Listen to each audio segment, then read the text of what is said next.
Assalamualaikum warahmatullahi wabarakatuh.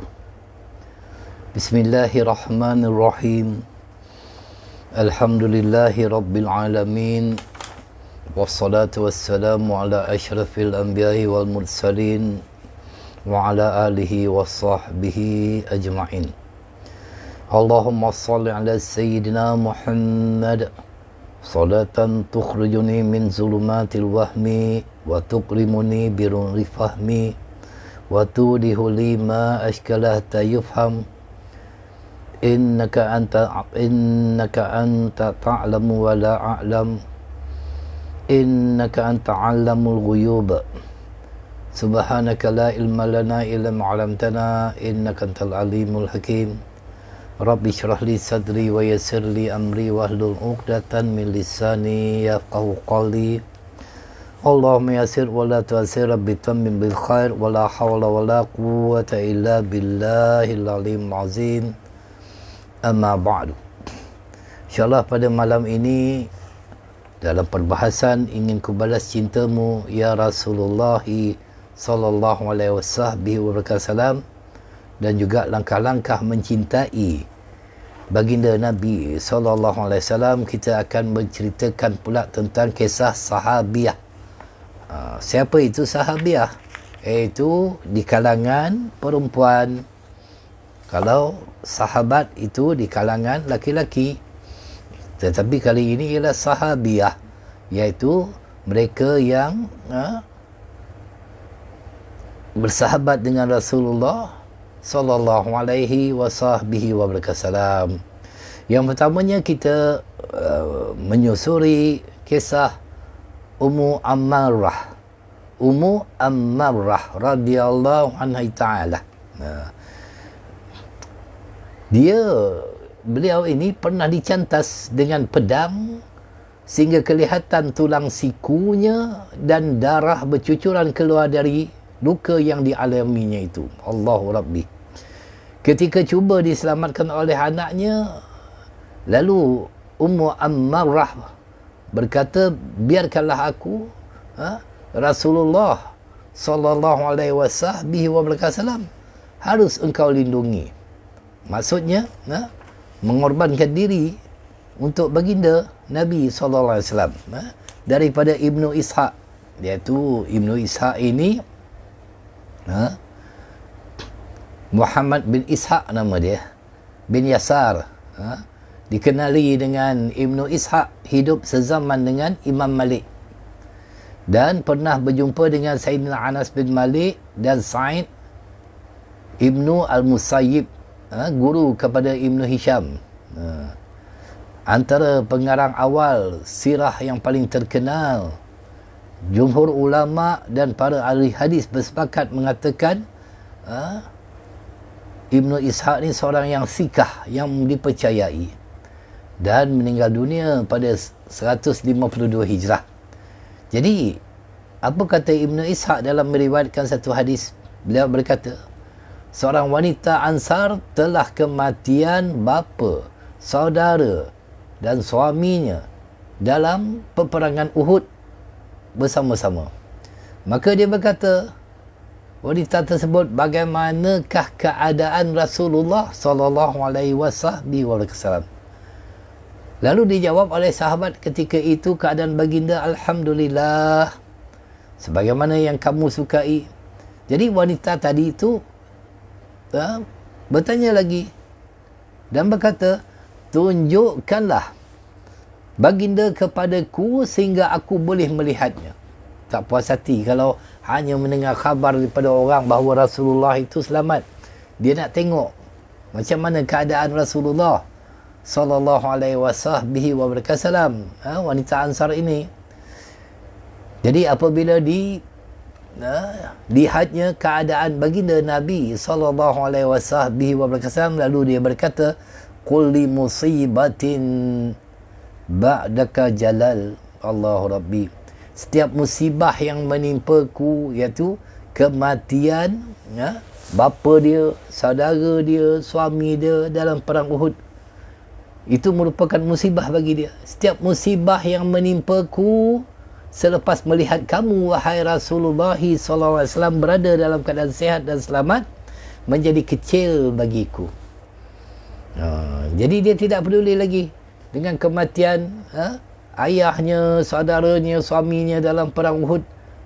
Yang dikhawatiri hanyalah keselamatan baginda Nabi sallallahu alaihi wasallam. Hadis ini diriwayatkan oleh Ibnu Ishaq dan Imam Bahaki. Daripada Ibnu Abbas radhiyallahu taala, beliau berkata, kaum perempuan yang datang menemui Nabi sallallahu alaihi wasallam akan bersumpah dengan nama Allah, demi Allah, bahawa mereka tidak keluar menemui baginda kerana benci terhadap suami mereka atau kerana berminat dengan tanah Madinah, tetapi tidak lain hanyalah kerana kasih mereka kepada Allah dan Rasulnya. Itu wanita-wanita di zaman Rasulullah sallallahu alaihi wasallam, mereka lebih mengutamakan Allah dan Rasulnya daripada suami. Masya Allah, tabarakallah. Dan menyintai baginda Nabi sallallahu alaihi wasallam. Daripada Zaid bin Aslam radhiyallahu taala, Zaid bin Aslam ini merupakan ulama tafsir di Madinah, murid kepada Sayyidah Ubay bin Ka'ab, iaitu sahabat Nabi, guru kepada Imam Malik bin Anas. Zaid bin Aslam yang meninggal dunia 136 Hijrah. Jadi daripada Zaid bin Aslam radhiyallahu taala, beliau berkata, pada satu malam Sayyidina Umar radhiyallahu taala keluar untuk mengawasi rakyat jelata dan meninjau keadaan mereka. Itu hebatnya pemimpin yang bernama Khalifah Umar Ibn Khattab radhiyallahu taala, yang mana berjalan meninjau-ninjau keadaan rakyat, melihat begitu keprihatinan mereka itu, melihat keadaan rakyatnya. Lalu dia ternampak cahaya pelita di dalam sebuah rumah. Di dalamnya terdapat seorang perempuan tua yang sedang menjahit baju sambil bernasyid. Jadi Sayyidina Umar bin Khattab, dia melintasi satu rumah. Jadi daripada rumah itu kelihatan cahaya pelita, dan ada seorang perempuan tua di dalamnya sedang menjahit. Lalu bernasyid, ala Muhammadin salatul abrar, salla alaihi tayyibun al-akhyar, qad kunta qawwaman buka bil ashar, ya laita syuri wal mana ya atwar, hal tajma'uni wa habi yiddar. Ke atas Nabi Muhammad sallallahu alaihi wasallam selawat orang yang baik-baik, kata wanita tua itu. Berselawat ke atasnya orang yang baik lagi terpilih. Sesungguhnya engkau banyak melakukan ibadah dan menangis pada waktu sahur. Alangkah baiknya kiranya aku tahu keadaan kematianku, sedangkan kematian itu bermacam-macam keadaannya. Adakah engkau akan menghimpunkanku bersama kekasihku Nabi Muhammad sallallahu alaihi wasallam di dalam syurga? Jadi dia bertanya kepada Allah, apakah Allah akan menghimpunkan aku bersama orang yang paling aku kasih, iaitu Nabi Muhammad sallallahu alaihi wasallam. Baik.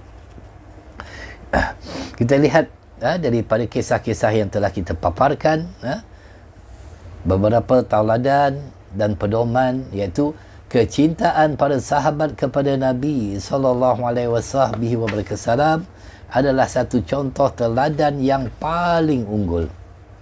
Tidak ada tolak bandingnya. Dan mesti kita teladani dan menjadikan ia sebagai contoh dalam kehidupan seharian kita.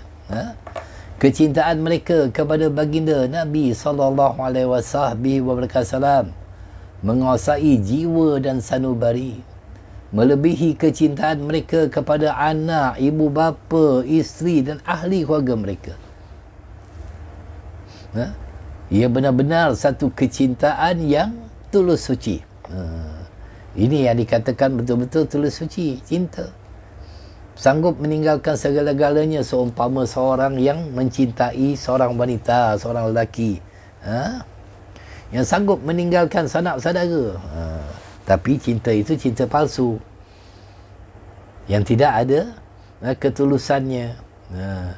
Sedangkan mereka ini sahabat, cinta mereka kepada Rasulullah sallallahu alaihi wasallam sampailah Rasulullah sallallahu alaihi wasallam wafat pun kecintaan mereka masih lagi mekar dalam hati mereka. Adapun kita ini mencintai makhluk ketika hidup saja. Selepas kematiannya, seumpama orang-orang laki-laki kan, kalau kematian isterinya, kesedihannya sekejap saja. Apabila ada pengganti, hilanglah sedihnya itu. Itu kecintaan kita kepada makhluk yang tidak tulus, yang tidak kekal. Tetapi para sahabat, mereka ini mencintai Nabi sallallahu alaihi wasallam ketika Rasulullah masih lagi hidup, sampailah Rasulullah itu wafat, tetap kecintaan mereka bersemi dalam jiwa dan hati mereka itu. Tidak pernah dalam sejarah manusia satu kaum mencintai ketua, imam, pemimpin atau guru mereka melebihi kecintaan para sahabat kepada Nabi Muhammad sallallahu alaihi wasallam. Tidak ada dalam sejarah manusia. Kecintaan yang mendalam ini menjadikan mereka sanggup berkorban apa saja demi Rasulullah sallallahu alaihi wasallam, hatta dengan nyawa mereka sendiri. Mereka sanggup menebusnya dengan tubuh yang terancam dengan pedang demi membela Rasulullah sallallahu alaihi wasallam, sanggup mengorbankan darah demi melindungi diri baginda Nabi, dan sanggup menyerahkan kedudukan dan kemuliaan diri demi memastikan kemuliaan dan kewibawaan baginda sallallahu alaihi wasallam senantiasa terpelihara. Itu hebatnya para sahabat. Jadi macam mana untuk kita nak mengikutnya? Baik. Mereka sangat cintakan Rasulullah sallallahu alaihi wasallam dan mengharapkan keredaannya tanpa mengharapkan keredaan diri mereka sendiri. Walaupun sesuatu yang tidak mereka sukai, tetapi sesuatu yang menyebabkan Rasulullah sallallahu alaihi wasallam gembira, itu akan mereka buat. Kerana demi Rasulullah sallallahu alaihi wasallam. Berbeza. Itu sebab dikatakan tidak ada dalam sejarah manusia kaum yang mencintai Nabi sallallahu alaihi wasallam ini sampai begitu sekali. Orang yang mencintai ketua mereka, setelah ketua itu bertukar, dia akan beralih pula kepada cinta kepada ketua yang lain, kepada imam, kepada pemimpin, kepada guru. Begitu juga kepada guru. Berapa ramai mereka yang meninggalkan gurunya. Kalau benar-benar cinta seseorang itu kepada gurunya, dia akan selalu mengikuti apa saja yang disampaikan oleh gurunya. Tapi itu tidak ada. Tidak sebagaimana sahabat mencintai Nabi sallallahu alaihi wasallam. Jadi sahabat mereka memastikan betul-betul keselamatan baginda Nabi. Walaupun nyawa mereka terancam, mereka mengharapkan kerehatan baginda Nabi sallallahu alaihi wasallam walaupun mereka sendiri keletihan. Mereka memastikan baginda Nabi sallallahu alaihi wasallam itu kenyang. Walaupun mereka perlu berlapar, mereka sama sekali tidak berani mengangkat suara mereka lebih daripada suara Rasulullah sallallahu alaihi wasallam. Bukankah Allah juga melarang untuk kita meninggikan suara kepada Rasulullah sallallahu alaihi wasallam? Jadi kita boleh lihat, tuan-tuan kalau yang pernah pergi haji, pernah pergi umrah, lihat perbezaan imam yang memimpin solat di Madinah dan di Mekah. Madinah suaranya lunak, lembut, berbeza di Mekah. Kerana mereka itu ta'zim adanya maqam baginda Nabi sallallahu alaihi wasallam. Dan orang-orang Madinah ini, mereka itu telah ditarbiyah oleh Rasulullah sallallahu alaihi wasallam dengan kelembutan jiwa. Orang yang biasa pergi Madinah dan Mekah, dia tahulah. Di Mekah beza, agak kasar mereka itu. Agak kasar. Kalau dia menghalau seseorang jemaah tu, beberapa jemaah yang datang, sama ada jemaah daripada negara kita ataupun daripada negara Indonesia, kasar. Haji, pom, dia ketuk-ketuknya, dihalau je. Haja, dihalau. Tetapi dia Madinah, Masya Allah, tabarakallah, lembut. Cara dia menegur pun lembut. Ibu, itu kata polis-polis di Madinah itu. Berbeza dengan di Mekah. Jadi, mereka tidak sanggup mendahulukan urusan mereka mengatasi urusan baginda Nabi sallallahu alaihi wasallam. Mereka tidak tergamak memutuskan satu urusan tanpa izin daripada baginda Nabi sallallahu alaihi wasallam. Setiap keputusan yang nak dibuat mesti dirujuk kepada Rasulullah sallallahu alaihi wasallam terlebih dahulu. Kerana Rasulullah sallallahu alaihi wasallam adalah ketua yang ditaati lagi dicintai oleh para sahabat. Jadi kita lihat faktor-faktor para sahabat sanggup berkorban demi baginda Nabi sallallahu alaihi wasallam.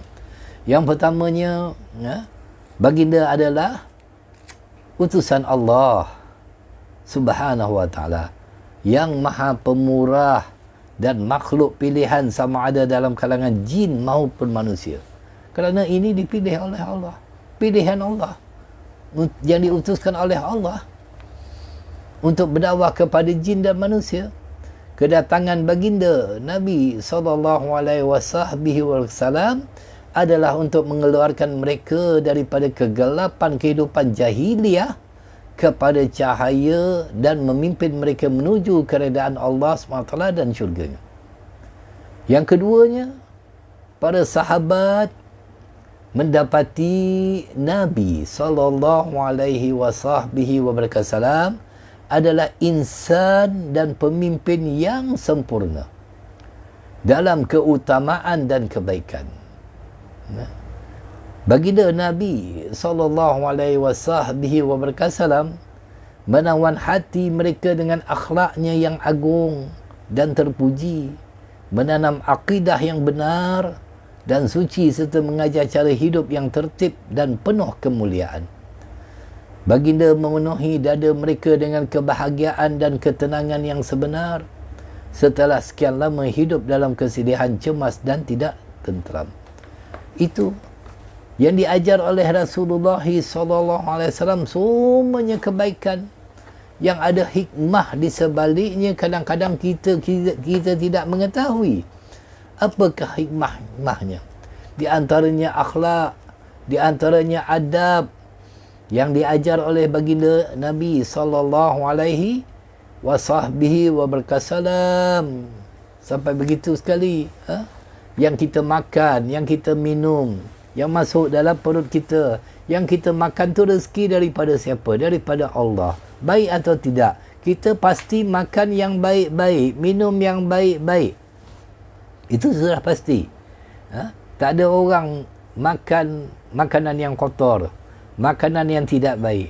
Pasti kita memilih yang baik untuk masuk dalam perut kita yang menjadi darah daging kita. Sama ada daripada puncanya ataupun makanannya sendiri. Begitu juga dengan minuman. Maka kalau rezeki daripada Allah Subhanahu Taala, baik atau tidak? Baik.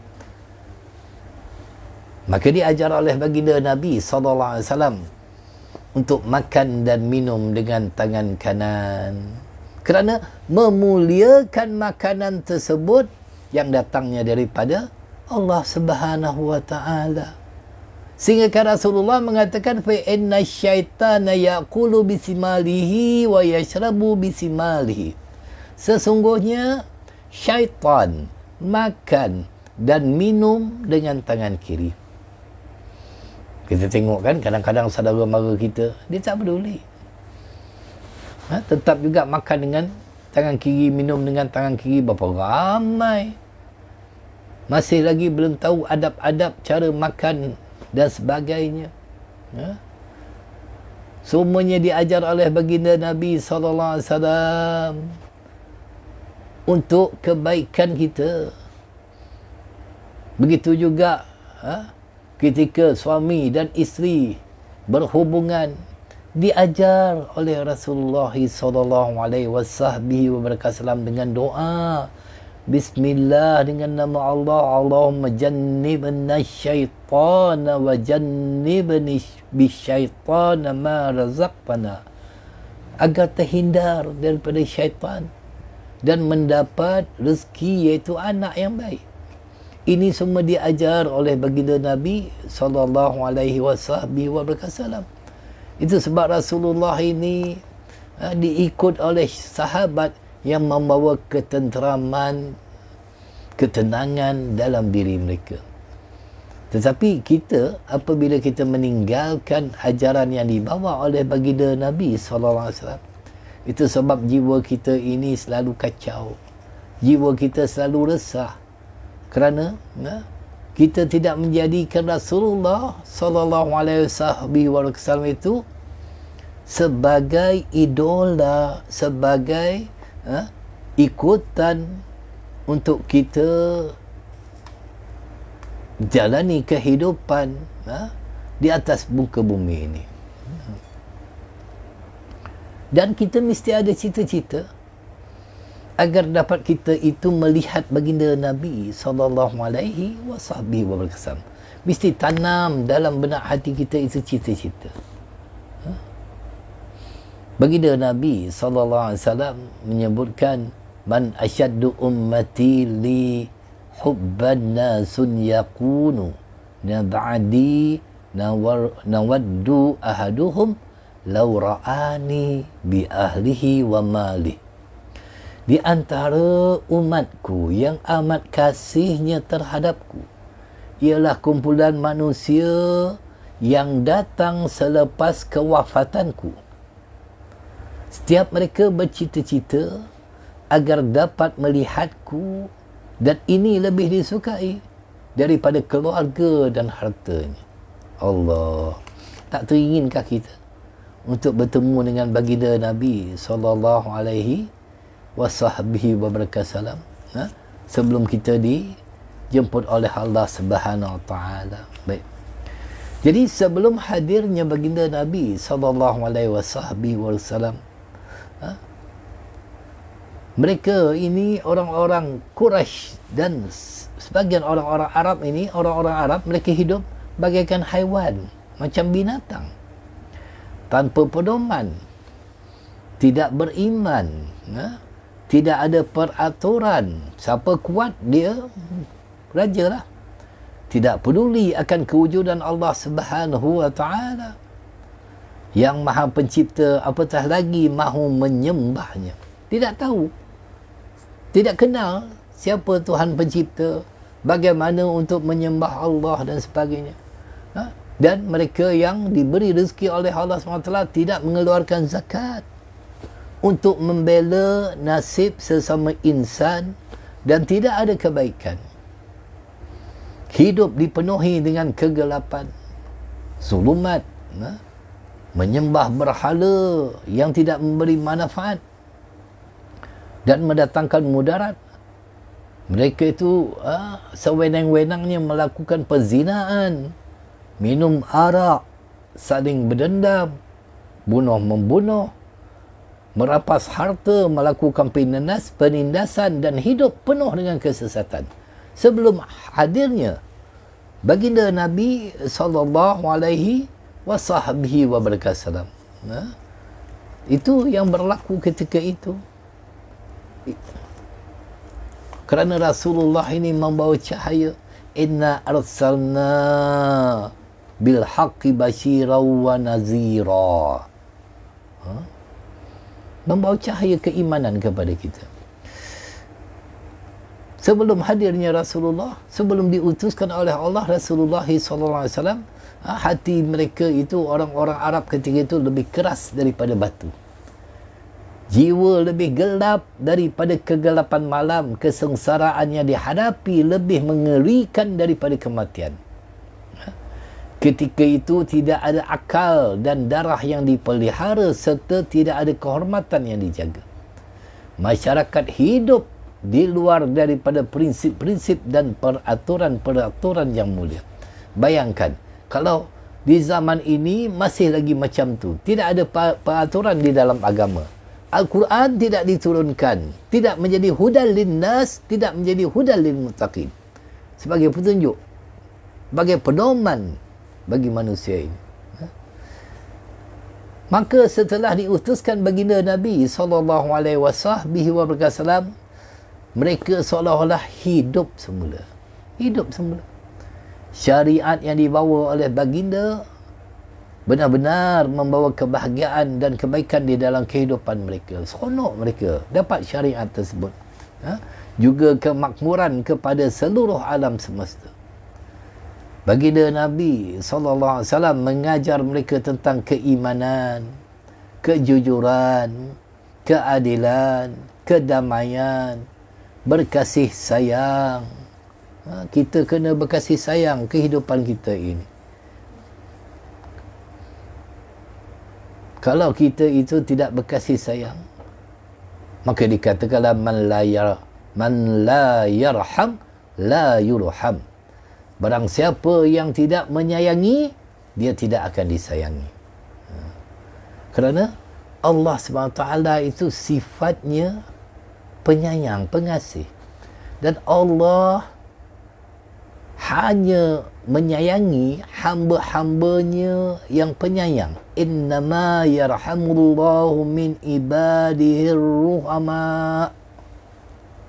Sesungguhnya Allah hanya menyayangi hamba-hambanya yang penyayang. Mesti ada sifat penyayang terhadap sesama kita, terhadap binatang. Mesti.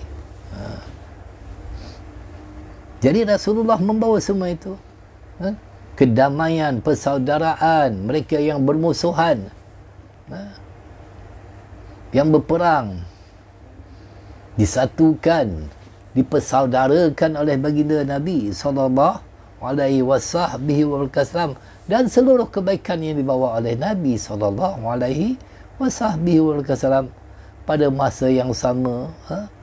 Baginda melarang mereka daripada melakukan kefasikan, kederhakaan, kezaliman, melampaui batas, penginayaan dan penindasan. Itu yang dilarang oleh Allah. Maka Rasulullah melarang apa yang telah dilarang oleh Allah Subhanahu wa ta'ala. Berkat tarbiyah dan didikan baginda yang dilakukan dengan penuh sabar. Dengan sabar Rasulullah nak menyampaikan dakwah ini kena sabar. Tidak boleh terus naik saja, tak boleh, ranking tak boleh. Kena sabar dalam berdakwah ini.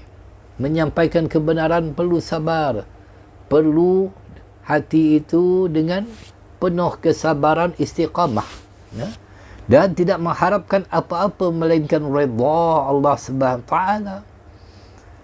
Para sahabat akhirnya menjadi contoh teladan kepada generasi selepas mereka dari semua aspek. Kepercayaan dan keyakinan, ibadah dan muamalat serta akhlak dan peribadi.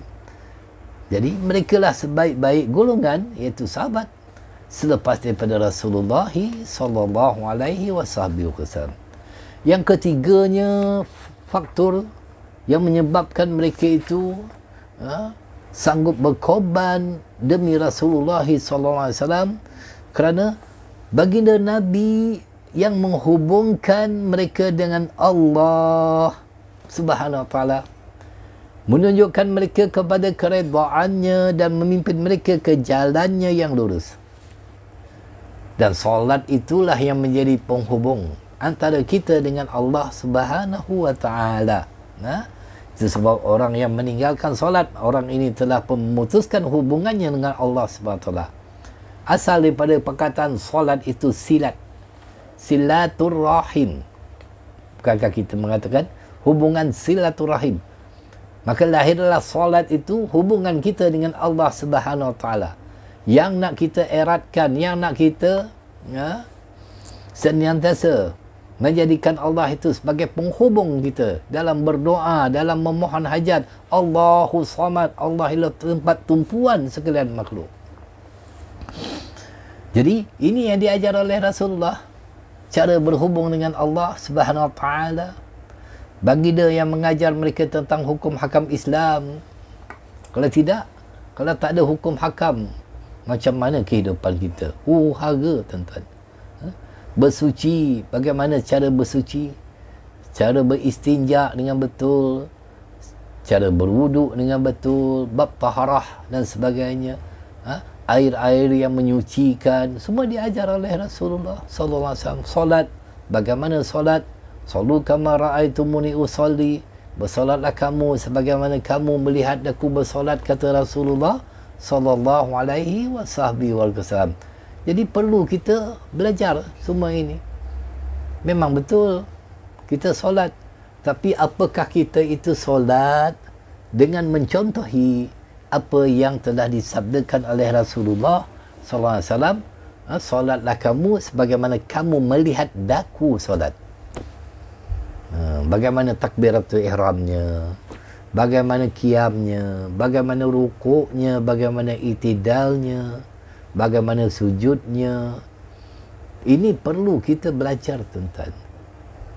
Itu sebab saya di antaranya saya mengajar sifatul solat an-Nabi sallallahu alaihi wasallam, sifat solat baginda Nabi sallallahu alaihi wasallam, agar kita tahu yang ibadat yang kita buat itu bukan ikut-ikutan, tapi bersumberkan dengan dalil-dalil daripada hadis baginda Nabi sallallahu alaihi wasallam. Puasa, tak lama lagi bulan Ramadan diajar oleh Nabi sallallahu alaihi wasallam. Bila waktu sahurnya, waktu imsaknya, sahur untuk mengambil keberkatan. Kemudian bila iftarnya diajar dengan sembahyang malamnya. Sedekah, yang mana sedekah itu akan kembali kebaikannya kepada kita. Haji, bagaimana melakukan haji, muamalat dan lain-lain, munakahat, semuanya diajar oleh Rasulullah sallallahu alaihi wasallam. Baginda yang mengajar mereka jalan untuk mendekatkan diri kepada Allah SWT, cara taqarrub, mendekatkan diri kepada Allah dan merasai lazat zauq dalam beribadah kepadanya. Itu sebab orang yang sampai kepada kemanisan iman, lazatnya beribadat, lupa dah segala-galanya. Lupa segala-galanya. Perut yang lapar hilanglah. Lupa. Kerana solat ini merupakan satu kerehatan. Pernah Rasulullah menyeru kepada Sayyidina Bilal, ya Bilal, arihna bis solat, rehatkan kami dengan solat. Orang kita ni solat menjadi beban bagi dia. Payah sangat nak solat. Nak solat malam payah, nak solat sunat payah, nak qabliyah ba'diyah pun payah, duha pun payah. Jadi macam mana? Bermakna solat itu bukan satu kerehatan bagi kita, tetapi menjadi bebanan bagi kita. Ini perhatikan ibadat yang kita lakukan di hadapan Allah Subhanahu Wa Taala, agar ada zauq, ada rasa kemanisan, seronok nak buat ibadat, baca Quran seronok. Para sahabat akhirnya menjadi lambang dan ikutan dalam takwa, yang benar-benar takut kepada Allah SWT, ubudiyah, khasyiyah, khusyuk, tazallul, iaitu menghinakan diri kepada Allah Subhanahu Wa Taala. Memang kita ini manusia yang hina di sisi Allah. Kita ini hina. Tidak ada apa-apa bagi kita. hinanya kita. Itu sebab kita jangan berbangga dengan diri kita, yang kita itu merasakan kita tu hebat. Dah di sisi manusia mungkin kita itu dilihat hebat, tetapi bagaimana di sisi Allah Subhanahu Wa Taala? Mana kehebatan kita? Kita ini mengendong, minta maaf dengan perkataannya, mengendong tai saja tuan-tuan. Yang pernah saya syarahkan, manusia ini yang dibawa ialah tai. Dalam hidung ada tai, dalam gigi ada tai, dalam perut ada tai, dalam kuku ada tai, kulit tai. Kalau digosok kulit itu dah keluar daki, tai. Penuh dengan tai kita ini. Telinga ada tai, mata ada tai. Jadi mana mulianya kita? Yang diciptakan oleh Allah Subhanahu Wa Taala daripada setitis air mani yang kotor, yang tidak ada nilainya, dan akan kembali kepada Allah menjadi bangkai yang sangat busuk. Allahu Rabbi. Jadi mana kemuliaan kita yang kita nak membanggakan diri berjalan di bumi Allah Subhanahu Taala ini? Maka jangan kita itu melihat diri kita itu begitu hebat. Tidak. Kita ini sangat-sangat hina di sisi Allah. Itu sebab kita selalu menisbahkan diri kita afakir ilallah, iaitu orang yang fakir, orang yang hina. Kita ini miskin di sisi Allah, tidak ada apa-apa. Kalaulah bukan kurniaan-Mu ya Allah, kami ini tidak ada apa-apa. Kami dapat mengangkat tangan kerana Engkau yang mengizinkan kami dapat mengangkat tangan. Kami dapat berjalan ke sana kemari kerana Engkau yang menggerakkan. Tidak ada satu zarah pun yang bergerak di atas muka bumi ini. Innallaha ala kulli syai'in qadir. Allah menguasai semuanya. Semuanya dikuasai oleh Allah Subhanahu Wa Taala. Jadi mana kemuliaan kita, mana kehebatan kita? Orang yang menyombongkan diri di hadapan Allah SWT sehingga kan tidak sanggup ataupun tidak mahu untuk meletakkan dahinya sujud kepada Allah Subhanahu Wa Taala. Nauzubillahi min zalik. Kita ada apa tuan-tuan? Tak ada apa. Mana milik kita? Tidak ada milik kita. Semua yang ada Allah yang punya. Kalau Allah tarik mata, tak boleh melihat lagi. Kalau Allah tarik nikmat pendengaran, tak boleh mendengar lagi. Kalau Allah tarik nikmat bercakap, berkata-kata, bisu, tak boleh bercakap. Kalau Allah tarik, tiba-tiba kaki tak boleh lagi melangkah, terus lumpuh, stroke. Jadi mana kehebatan kita? Semuanya pinjaman daripada Allah Subhanahu Wa Taala untuk kita jaga dengan baik. Kita lihat kepada yang lain pada besok hari tuan-tuan dan puan-puan, besok malam, iaitu kisah bagaimana imam-imam mazhab yang mereka itu mencintai Nabi SAW, seumpama Imam Malik, Imam Syafi'i, begitu juga Imam Bukhari, yang Sahih Bukhari, dan juga sahabat-sahabat dan juga ulama-ulama yang lain. Mudah-mudahan dengan sedikit yang kita kongsikan pada setiap malam, yang mana pada malam ini telah masuk pun siri yang ke-9. Kemudian kita akan kisahkan juga bab seterusnya, gambaran cinta makhluk yang tidak bernyawa kepada Nabi SAW. Mudah-mudahan pada bulan Sya'ban yang begitu mulia ini kita dapat menyelesaikan perbahasan kita dalam kita mencari satu keredaan Allah Subhanahu Taala, agar Allah Subhanahu Taala mencampakkan dalam benak hati kita itu ada rasa kasih, walaupun sekelumit, ada rasa cinta kita kepada Nabi sallallahu alaihi wasallam. Ampun dan maaf tuan-tuan dan puan-puan, mudah-mudahan Allah SWT ampunkan dosa kita semua, ampunkan dosa guru-guru kita semua, mengampunkan dosa kedua ibu dan ayah kita, mengampunkan dosa pasangan-pasangan kita, anak-anak kita, jiran tetangga kita, adik-beradik kita, kaum kerabat kita, sahabat handai kita.